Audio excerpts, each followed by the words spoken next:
I was sent this tower fan. I'm sitting with it on a bench, so you can kind of see how tall it is. And I love that it connects to an app on your phone. You can also run it manually, and there's a remote. I'm gonna start out by showing you how the app works. So there's just a button here to turn it on, and I have it already set up to go. And then there's levels you can do. You just touch on the fan on your app, and then you can choose the speed right there, crank it up, pop it down. You can have it move or not move. You can put it in sleep mode, auto mode, normal mode, natural mode.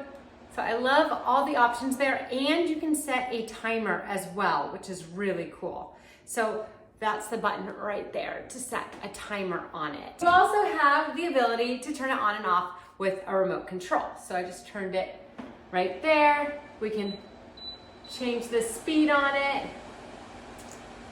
We can stop the turning of it. We can continue the turning of it. And then of course over here you have your options too. This is how you connect it with your Wi-Fi. It was really simple to do that. This is gonna be your different modes. That's gonna be your speed, that's your on off, that's your timer. So it is so simple to use. On a hot day when you need some cool air, this will do the trick. And I love that it has that app to go with it.